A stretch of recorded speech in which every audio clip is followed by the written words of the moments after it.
بس اب میری بات سن لیں, اب نعرہ کوئی نہیں لگائے گا, ٹھیک ہے؟ ہم نے دھرنا اس لیے دیا ہے کہ اس وقت پاکستان کی جو صورتحال ہے, اب پانی بہت سروں سے اوپر گزر چکا ہے, آ رہا ہے. وہ کہتے ہیں نا پلوں کے اوپر سے گزر گیا ہے, پلوں کے نیچے سے گزر گیا ہے. مسئلہ یہ ہے کہ تنخواہ دار آدمی برباد کر دیا گیا ہے, غریب آدمی کو تو انہوں نے پہلے ہی فارغ کر دیا ہے. مڈل کلاس لوگ اپنے سروائیول کی جنگ لڑتے لڑتے ہیں بالکل آخری ہچکیاں لے رہے ہیں. اور اب تو صورتحال یہ ہو گئی ہے کہ ان بجلی کے بلوں نے, ان بموں نے, جو صنعت کار ہیں, جو تاجر ہیں, جن کے پاس بہت سرمایہ ہے, وہ بھی اپنی ملیں بند کرنے پر مجبور ہو گئے ہیں. جب ایک صنعت بند ہوتی ہے تو ہزاروں لوگوں کا روزگار ختم ہوتا ہے. لیکن اس حکومت کے کام پر جھولی رہ رہی, اور یہ مسلسل یہ کہہ کر کے IMF ہم سے کہتا ہے کہ بجلی کی قیمت بڑھاؤ, گیس کی قیمت بڑھاؤ, پیٹرول کی قیمت بڑھاؤ. یہ صورتحال ہو گئی ہے کہ اب جینا دوبھر ہو گیا ہے. ایسی صورتحال میں اب چند راستے ہیں لوگوں کے لیے. ایک راستہ وہ ہے کہ لوگ آپس میں لڑنے لگے. کل آپ نے گجرانوالہ کا واقعہ دیکھا جس میں ایک بھائی نے بجلی کے بل کی وجہ سے اپنے چھوٹے بھائی کو قتل کر دیا. اتنا کڑی جرم کر دیا. لیکن حالات کا سنگینی کا اندازہ کریں کہ لوگ کہاں تک پہنچ گئے. اور اسی طرح سے یہ جھگڑے اب ہر گھر میں شروع ہو جائیں گے تو لوگ کہاں جائیں گے؟ پھر لوگ اپنی بیویاں زیور بیچتی ہیں, اپنے گھر کی چیزیں بیچ رہے ہیں. میں بہت سارے لوگوں کو جانتا ہوں کہ اپنے گھر کی چیزیں بیچ کر لوگ یہ بجلی کے اور گیس کے بل ادا کر رہے ہیں. لیکن اب وہ چیزیں بھی ختم ہوتی جا رہی ہیں. آپ بتائیں کہ یہ لوگ بل کہاں سے ادا کریں گے, اور لوگوں کے ساتھ یہ سلوک یہ کیا کر رہے ہیں؟ اس وقت عملی صورتحال یہ ہے کہ تقریباً ہر کیٹیگری کے جو کرائے کے مکان ہیں, کرایہ کم ہے اور بجلی کا بل زیادہ ہے. میں صحیح کہہ رہا ہوں یا غلط کہہ رہا ہوں بتا مجھے.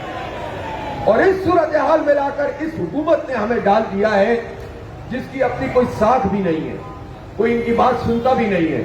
اس لیے کہ یہ فارم 47 کی پیداوار ہیں, ووٹ ان کو ملے نہیں ہیں, زبردستی مسلط کر دیے گئے ہیں. اور یہ فیصلے عوام دشمن فیصلے کر رہے ہیں. یہ انویسٹمنٹ کر رہے ہیں, پیسہ خرچ کر رہے ہیں, لیکن میڈیا کو خریدنے کے لیے کر رہے ہیں, تاکہ جب یہ ہم پر پیٹرول کے بم گرائیں تو میڈیا میں 4 لوگ کہیں کہ بھئی اس کے علاوہ تو کوئی حل ہی نہیں ہے. یہ کیا کریں, مجبور ہیں. یہ کوئی مجبور نہیں ہے. یہ بتاؤ کہ تم نے اپنے انتظامی اخراجات میں 25% اضافہ کیوں کیا ہے جب حالات یہ ہیں؟ یہ بتاؤ کہ تم اپنی مراحت چھوڑنے کے لیے کیوں تیار نہیں ہو؟ تم پیٹرول فری استعمال کرو. ایک مخصوص طبقہ ہے افسران کا, فوج میں بھی ہیں, بیوروکریٹ میں بھی ہیں, سیاستدانوں میں بھی ہیں, اور اسی طرح سے ججز میں بھی ہیں. ان کی بجلی فری, ان کی گیس فری, ان کا پیٹرول فری, ان کی گاڑی فری, ان کی رہائش فری. اور مصیبت کس پہ ڈال رہے ہو؟ غریب کے اوپر, مڈل کلاس پر. اور ہم یہ بجلی کے بل ادا کرتے ہیں. بہت تماشا ہو گیا. اب انہیں اپنی مراحت چھوڑنی پڑیں گی. یہ دھرنا ان سے مراحت کم کروائے گا, چھڑوائے گا انشاءاللہ. تیار ہیں اس کے لیے؟ تیار ہیں. دوسری بات یہ ہے, اب تو پورا پاکستان بول رہا ہے, بچے کو بات سمجھ میں آ گئی ہے کہ یہ جو انڈیپینڈنٹ پاور پروڈکشن کی کمپنی ہے, پروڈیوسرز ہیں, یہ آئی پی پیز کیا بلا ہیں؟ ان کا نام سنتے تھے, سمجھ میں نہیں آتا تھا. ہم نے مسلسل لوگوں کو بریف کیا, سمجھایا اور بتایا کہ یہ جو 100 سے اوپر کمپنیاں ہیں, ان میں سے 80% کمپنیز وہ ہیں کہ جو پاکستان کے لوگوں پر مشتمل ہے. یہ جھوٹ بولتے رہے کہ چونکہ بیرونی کمپنیاں اس لیے ہم ان سے رینیگوشیٹ نہیں کر سکتے, ان کو بند نہیں کر سکتے. اب یہ جو کمپنیاں ہیں جن میں حکومت میں شامل لوگوں کی, خاص لوگوں کی کئی کمپنیاں ہیں. آج تو میں نام نہیں لے رہا, ہو سکتا ہے کہ میں کل ایک کمپنی اور اس کے مالک کا نام بھی لے کر آپ کو سناؤں, تاکہ لوگوں کو ایک مرتبہ پھر اچھی طرح پتہ چل جائے کہ یہ لوگ ہمارے ساتھ کیا سلوک کر رہے ہیں. اور بدقسمتی کی بات یہ ہے کہ یہ جو خاندان ہے, یہ چند جو صنعت کار نام نہاد ہیں, یہ نون لیگ میں بھی, یہ پیپلز پارٹی میں بھی, یہ PTI میں بھی, اور ان سب میں رہتے ہوئے انہوں نے ہزاروں ارب روپے پاکستان کی خون پسینے کی لوگوں کی کمائی جو ہے نچوڑ کر انہوں نے جو ہے وہ ہم سے لے لی ہے، کھا لی ہے، اور سب حکومتوں نے ان کو فیسیلیٹیٹ کیا، ان کی سہولت کاری کی۔ ایک کمپنی ایسی ہے آئی پی پی جس کا یونٹ کتنے کا پڑتا ہوگا؟ کتنے کا پڑتا ہوگا؟ 750 ارب روپے کا یونٹ پڑتا ہے، اور 750 ارب روپے کا یونٹ کو چارج کرتے ہیں، اور جو یہ خرچہ ہے یہ آپ اور میں اپنے بلوں میں ادا کرتے ہیں۔ ایک کا 150 روپے پڑتا ہے، ایک کا 300 روپے پڑتا ہے، ایک کو 28 ارب روپے کی پیمنٹ سال میں ہوئی اور اس نے 1 میگا واٹ کی بجلی نہیں بنائی۔ ایک کو جو ہے 50 میگا واٹ، اس نے جو ہے وہ 50 میگا واٹ کا اگر پلانٹ ہے تو 10% کیپیسٹی پہ چل رہا ہے، باقی کے پیسے ہم ادا کر رہے ہیں۔ اور بھائی یہ سارے پیسے ہم کیوں ادا کریں؟ ہم ادا نہیں کریں گے اب انشاءاللہ، ہمیں ریلیف دینا پڑے گا، ہمارے بل کم کرنے پڑیں گے، پیٹرول کی لیوی ختم کرنی پڑے گی، اور یہ اب دھندا آئی پی پیز کا نہیں چلے گا انشاءاللہ تعالیٰ۔ آپ اس کے لیے تیار ہیں؟ میں حکومت سے یہ کہنا چاہتا ہوں، یہ کون سی مجبوریاں ہیں جو ہمیں نہیں پتہ چلتی، آپ کو پتہ چل جاتی ہیں، اور آپ یہ کہتے ہیں کہ ان مجبوریوں کی بنیاد پر ہم ان سے نیگوشیٹ نہیں کر سکتے۔ دنیا بھر میں یہ نیگوشیشن ہوتی ہیں۔ کچھ کمپنیاں ایسی ضرور ہوں گی کہ جو اپنی پروڈکشن پوری کر رہی ہیں اور ان کی لاگت بھی مناسب ہے، پھر بھی انہوں نے سینکڑوں ہزاروں ارب روپے کما لیے۔ ری نیگوشیٹ کرو۔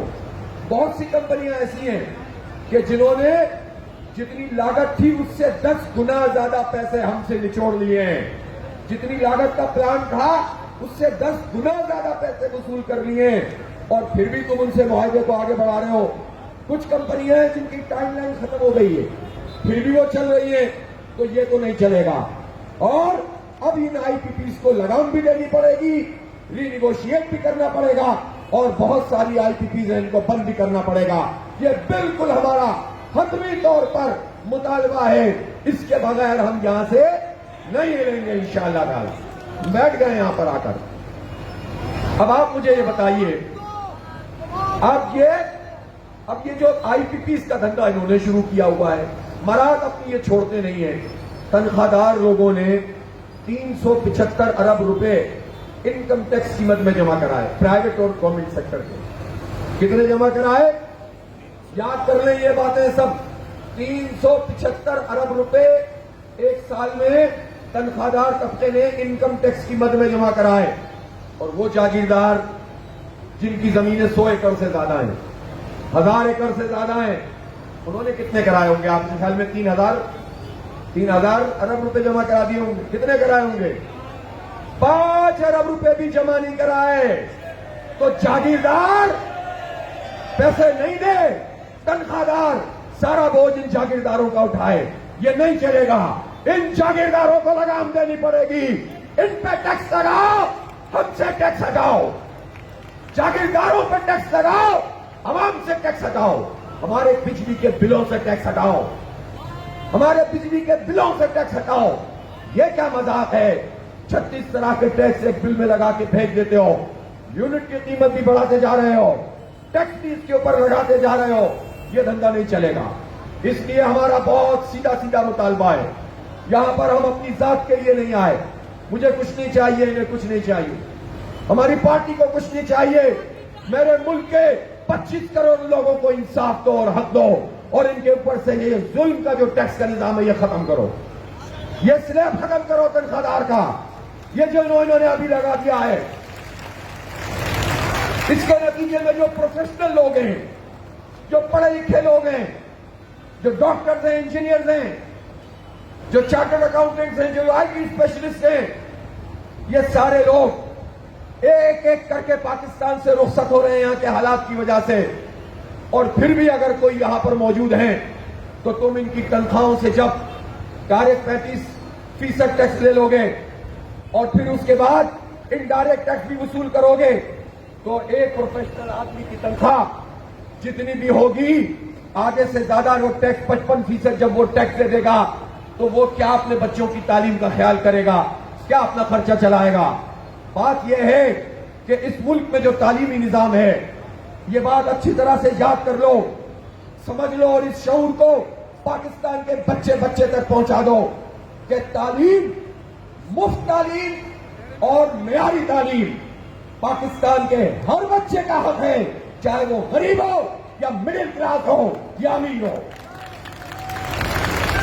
جب یہ ریاست اور حکومت ہم سے ٹیکس لیتی ہے تو اسے ہمارے بچوں کو تعلیم معیاری دینی ہوگی اور فری دینی ہوگی۔ انہوں نے، ظالموں نے ہمارے ذہنوں میں یہ بات بٹھا دی کہ جتنے پیسے ڈالو گے اتنی اچھی تعلیم ملے گی۔ حکومت کا کام تعلیم دینا نہیں ہے۔ حکومت کے اسکول وہ تو ہوں گے بالکل کچرا، اور جو پرائیویٹ اسکول ہوں گے وہ ہوں گے بہت معیاری۔ اور کتنے پرائیویٹ اسکول؟ 94% پرائیویٹ اسکول وہ ہیں جب فیس وہ لیتے ہیں تو اپنا خرچہ پورا نہیں کر پاتے، جس کی وجہ سے اساتذہ ٹھیک نہیں رکھتے۔ معیاری تعلیم ان پرائیویٹ اسکولوں میں بھی نہیں ہوتی۔ چند پرائیویٹ اسکول ہیں وہ تنخواہ جب بہت زیادہ فیس لیتے ہیں تو اس کے نتیجے میں پھر کچھ اچھی تعلیم ملتی ہے۔ اب کچھ پرائیویٹ لوگوں وہ مجبور ہیں، وہ کیا کریں، لیکن حکومت نے کیا نظام بنایا ہے؟ یہ حکومت کا کام تھا۔ اور پاکستان میں ایسا ہوتا تھا کہ جب امیر اور غریب کا بچہ ایک ساتھ سرکاری اسکول میں پڑھتا تھا، ایک جیسا معیار ہوتا تھا، ایک جیسی اپرچونٹی ہوتی تھی۔ غریب کا بچہ کبھی آگے نکل جاتا تھا، کبھی مڈل کلاس آگے نکل جاتا تھا۔ اب تو انہوں نے فارغ کر کے رکھ دیا ہے۔ یہ تعلیم، معیاری تعلیم، ایک نظام، ایک زبان، ایک نصاب، ایک نظام، طبقاتی نظام نہیں، یہ ہمارے پاکستان کے 25 کروڑ لوگوں کا حق ہے، ہر خاندان کا حق ہے۔ اس کو خیرات سمجھ کے ہمیں مت دو، ہمیں معیاری تعلیم دو۔ اور پھر جب لوگ اپنے بچوں کے لیے اچھی تعلیم خریدنے کے لیے پیسے لگائیں تو تم کیا کرو کہ تم ان کے اوپر ٹیکس لگا دو، ان کا سلیب بڑھا دو، اور اس کے نتیجے میں وہ اپنے بچوں کو پڑھا بھی نہیں سکیں۔ پھر وہ کہیں کہ ہم باہر جائیں گے، کتنے ڈاکٹر بھیجو گے، کتنے انجینئر بھیجو گے، کتنے آئی ٹی ایکسپرٹ بھیجو گے؟ اس ملک کو بانجھ مت کرو۔ اس ملک کا نوجوان ہماری طاقت ہے، یہاں کا پروفیشنل آدمی ہماری قوت ہے۔ ان کو اعتماد دو، ان کو انہوں نے مایوس کر دیا ہے۔ ہر نوجوان، 80% نوجوان کہتے ہیں ہم ملک چھوڑ کے جانا چاہتے ہیں۔ بدترین تباہی پھیلا دی ہے ان ظالموں نے۔ کیا ہم چھوڑ دیں ان کے حال پہ؟ 25 کروڑ لوگوں میں سے 16-17 کروڑ 30 سال تک کی عمر کے نوجوان ہیں، کیا ان سب کو مایوس چھوڑ دیں؟ یہ منشیات کے عادی بن جائیں، یہ اسٹریٹ کرمنل کے حوالے ہو جائیں، یہ آپس میں لڑنے جھگڑنے لگیں؟ ان کو امریکی CIA، ان کو بھارتی راکٹ پروردہ، یہاں ان کے مقامی ایجنٹ کبھی قوم پرستی کے نام پر، کبھی مذہبی انتہا پسندی کے نام پر اپنے ساتھ ملا کر دہشت گرد بنا دیں، پہاڑوں پہ چڑھا دیں، اور تم پھر آپریشن کر کے گروہ کے ساتھ گھن بھی پیس دو، اور پھر کہو کہ یہ ہماری رٹ ہے۔ یہ دھندا نہیں چلے گا، نہیں چلے گا۔ اب تمہیں حق دینا پڑے گا۔ حق دو عوام کو، حق دو عوام کو، حق دو عوام کو، حق دو عوام کو، حق دو پاکستان کو، حق دو پاکستان کو۔ بدلو اس نظام کو، بدلو اس نظام کو، جینے دو عوام کو۔ میرے بھائیوں، یہ نہیں چلے گا۔ یہ جو حکمران طبقہ ہے، انگریزوں کا پروردہ طبقہ، آج تک ہم پر مسلط ہے، اور انہوں نے خاص قسم کی اپنی ایک انٹرپرائز بنائی ہوئی ہے، اور یہی لوگ بدل بدل کے حکومتوں میں فوجی ڈکٹیٹر آئیں تب بھی یہی ہوتے ہیں، نام نہاد یہ آ جائیں سیاستدان تو تب بھی یہی ہوتے ہیں۔ انہوں نے ہم سب کا استحصال کیا ہوا ہے، تو آپ کے خیال میں حالات کو رحم و کرم پر اسی طرح عوام کو چھوڑ کر ہم اپنے دفتروں میں کام کرتے رہیں، ہم اپنے روٹین کی خدمات انجام دیتے رہیں؟ تو یہ تو نہیں چلے گا۔ یہ اللہ کی طرف سے ہم پر فرض ہے کہ معاشرے میں جب اس قدر ظلم بڑھ جائے تو اس ظلم کے خلاف آواز اٹھانی ہے۔ یہ ہم فرض سمجھ کے کرتے ہیں، یہ دھرنا بھی ہم عبادت سمجھ کے کر رہے ہیں، الحمدللہ۔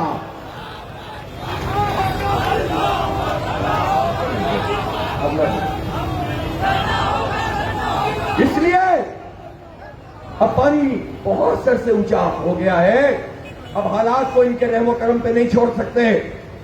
جماعت اسلامی 25 کروڑ لوگوں کی ترجمانی کر رہی ہے۔ مجھے بتائیں، یہ جو ایشوز ہیں ہمارے، اس پر کوئی بات کر رہا ہے؟ کسی پارٹی کی طرف سے آواز آتی ہے، جماعت اسلامی یہ کام کر رہی ہے. اور دیکھیں ابھی تو کوئی انتخاب بھی سامنے نہیں ہے، ورنہ لوگ کہتے ہیں کہ انتخابات سے پہلے لوگ یہ کام کرتے ہیں. ویسے میں آپ کو ایک بات بتا دوں کہ بعض لوگوں نے یہ کہنا شروع کر دیا ہے کہ ری الیکشن ہونا چاہیے. اب میں ان سے یہ پوچھنا چاہتا ہوں کہ کیوں ہونا چاہیے؟ ایسے ہی جملہ مدرجہ کہتے ہیں جو درمیان میں آ جاتا ہے. کیوں ہونا چاہیے؟ جب آپ کے پاس فارم 45 موجود ہے اور جس پارٹی یعنی پی ٹی آئی کے لوگ زیادہ تر فارم 45 والے ہیں اور فارم 47 والوں کی حکومت بن گئی، تو اگر پی ٹی آئی کا ہی کوئی رہنما یہ کہے کہ فارم 45 کے بجائے ری الیکشن ہو، تو آپ سمجھ لیں کہ دال میں کالا نہیں بلکہ ہو سکتا ہے دال پوری ہی کالی ہو. اور ملک کو ایک اور دھندے میں ڈالنا اس طرح سے تاکہ دوبارہ نیگوشیٹ کریں، پھر پارٹی ایک طرف رہ جائے گی اور پارٹی کے جو رہنما ہیں وہ ڈیل کریں گے اور ایک مرتبہ پھر دھندا ہوگا. اور بعض ایسی پارٹیاں بھی ہیں جن کا مسئلہ یہ نہیں ہے کہ دھاندلی ہوئی، وہ تو ویسے ہی کہہ رہے ہیں دھاندلی ہوئی. اصل میں ان کا مسئلہ یہ کہ اس دھاندلی میں ان کو شیئر کیوں نہیں ملا اور ان کو کیوں نہیں جتایا، ان کو فارم 47 پہ مسلط کیوں نہیں کیا، ان سے وعدہ پورا کیوں نہیں کیا. تو یہ لوگ اگر پاکستان میں ایک الیکشن کا غیر ضروری دھندا شروع کریں گے تو اس کا مطلب یہ ہے کہ پھر یہ سب ملے ہوئے ہیں اور ایک نئی مصیبت میں آپ کو گرفتار کریں گے. سیدھی سیدھی بات ہے، ایک لیگل ڈاکومنٹ موجود ہے، اس کے مطابق حکومت بناؤ، اس کے مطابق فیصلے کرو، جوڈیشل جو کمیشن ہے وہ قائم کر دیا جائے. لہذا جماعت اسلامی تو واضح طور پر کہتی ہے پاکستان کو ری الیکشن کی ضرورت نہیں ہے. جو صحیح عوام کا فیصلہ تھا اس کے مطابق نمائندوں کو کامیاب کیا جائے اور اس کی حکومت بنائی جائے، اس کی ضرورت ہے. اور جو بھی ری الیکشن کی بات کر رہا ہے وہ کسی کا ایجنٹ تو ہو سکتا ہے، کسی کا ایجنٹ تو ہو سکتا ہے، نہ وہ اپنی پارٹی سے وفادار ہے نہ ملک سے وفادار ہے. اس لیے اب یہ بات جو یہاں رہ گئی، ہم تو بات کر رہے تھے کہ عوام کے حق کے لیے ہم نکلے ہیں اور دین کا فریضہ سمجھ کے نکلے ہیں. کوئی یہ سمجھے یہ سیاست ہے تو یہی سیاست عبادت ہے.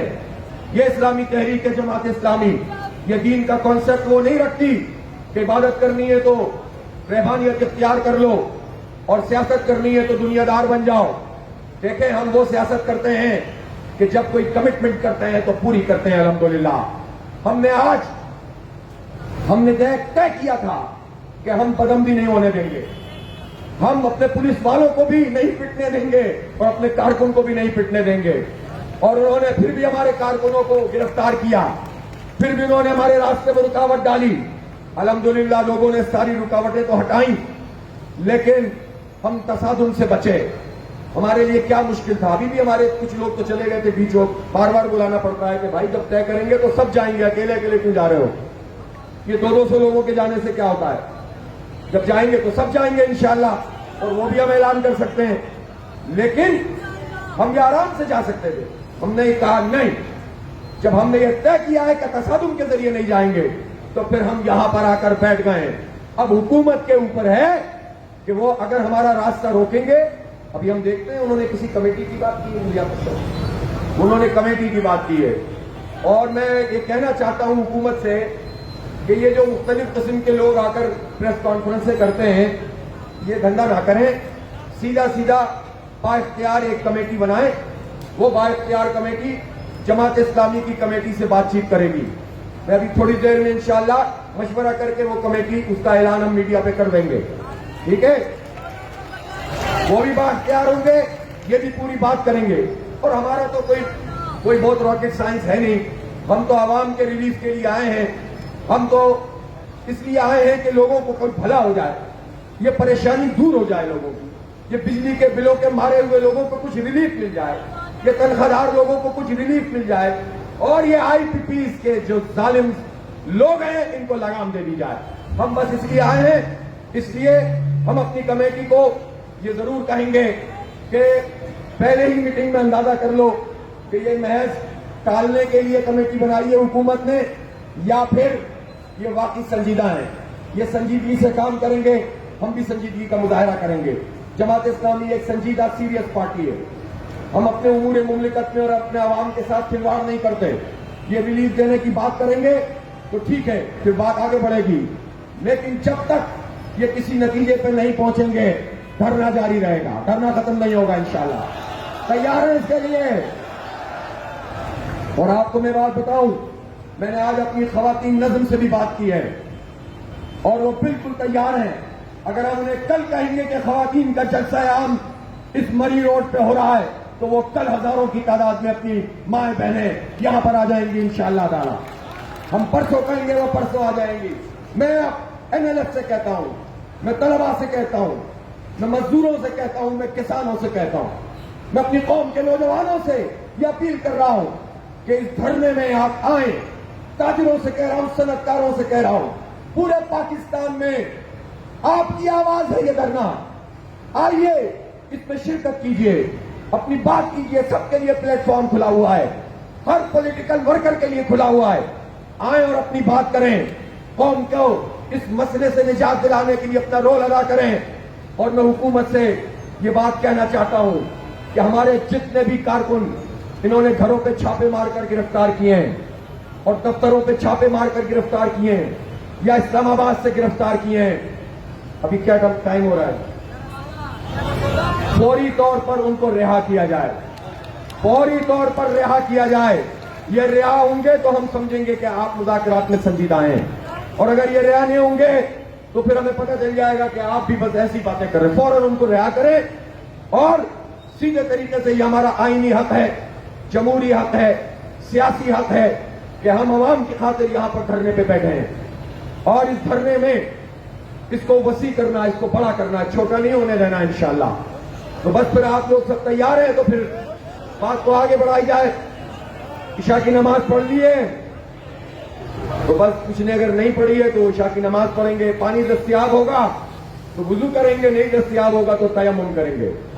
ہم تو جہاد کے راستے میں ہیں، اور جہاد کی مختلف قسمیں ہوتی ہیں۔ کبھی وہ دشمن کے مقابلے میں محاذ پہ جا کے لڑنا ہوتا ہے، کبھی دعوت کے میدان میں اقامت دین کی جد و جہد کرنی ہوتی ہے، اور کبھی سیاسی میدان میں اپنے آپ کو منوانا ہوتا ہے تاکہ یہ بہت بڑا جو عدل کے نظام کی جد و جہد کا کام ہے یہ آگے بڑھ سکے۔ تو ہم اس میدان میں ہیں، اور میں اہل محلہ سے بھی کہتا ہوں، میں تاجروں سے بھی کہتا ہوں، دکانداروں سے بھی کہتا ہوں کہ آپ کو یقیناً یہاں تکلیف ہو سکتی ہے، لیکن یہ چھوٹی تکلیف ہے۔ جس تکلیف میں مبتلا کر دیا ہے اس حکمران طبقے نے، وہ بہت بڑی تکلیف ہے۔ آئیں ہم سب مل کر اس دھرنے کو بھی کامیاب کریں اور اپنے حق کو بھی حاصل کریں۔ میں کوئی ٹائم فریم نہیں دے رہا، یہ دھرنا اگر 1 مہینے چلے تو تیار ہیں، اس سے بھی زیادہ چلے تو تیار ہیں۔ تو بس اب آپ ہیں اور ہم ہیں۔ اور ایک بات میں آپ کو بتا دوں، آپ مطالبہ ضرور کریں گے کسی بھی چیز کا جو آپ کے ذہن میں ہوگا، لیکن نظام اس وقت چلتا ہے جو نظم و ضبط ہوتا ہے، جب امیر کی اطاعت ہوتی ہے، جب ڈسپلن قائم ہوتا ہے، ورنہ سب بکھر کر رہ جاتے ہیں۔ تو اس ڈسپلن کو قائم کرنا ہے۔ ہم انشاءاللہ یہاں پر دعائیں بھی کریں گے، عبادات بھی کریں گے، فجر کا بھی اہتمام ہوگا، درس قرآن بھی ہوگا، اور نظمیں بھی ہمارے نوجوان سنائیں گے، اور شاعری بھی ہوگی یہاں پر، اور جو نوجوان تقریر کر سکتے ہیں تقریری مقابلہ بھی ہوگا، اور جو بات بڑھے گی تو میں تو آپ سے یہ کہتا ہوں کہ ایک فوڈ فیسٹیول ہو جائے کہ نہیں ہو جائے؟ ارے سب ہوگا یار، سب ہوگا۔ یہاں چینیوں کی فٹبال جائیں گے شاباش شاباش، اتنی زور سے بولے کہ پوری انتظامیہ کو پتہ چل جائے کہ آپ کہاں جانا چاہتے ہیں۔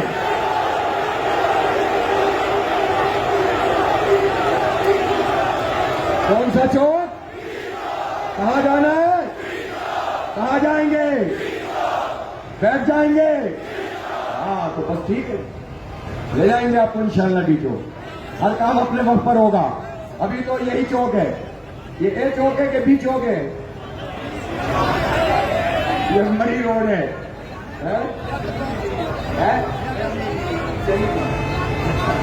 بہرحال یہاں پر آپ موجود رہیں گے اسی مری روڈ پر، اور منتظمین انشاءاللہ یہ ہمارے عارف شرازی بھائی، راجہ جواد صاحب، یہ ہمارے امیر صوبہ طارق سلیم صاحب، یہ آپ کے میزبان ہیں اور آپ ہر کوئی ایثار کا مظاہرہ کرے.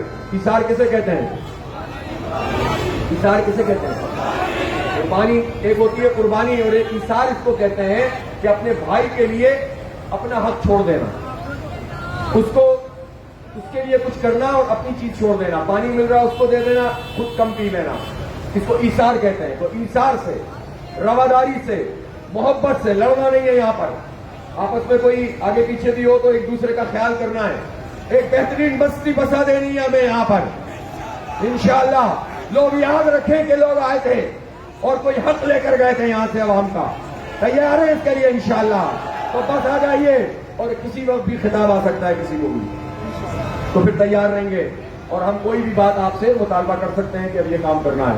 تو اس میدان میں موجود رہیے, اس سڑک پہ موجود رہیے انشاءاللہ. پھر آئندہ کا لائحہ عمل ہو سکتا ہے کہ آپ کو چند گھنٹوں بعد ہم بتائیں گے. ابھی ہم ایک مشاورت کر رہے ہیں. بہت بہت شکریہ. وآخر دعوانا الحمدللہ رب العالمین.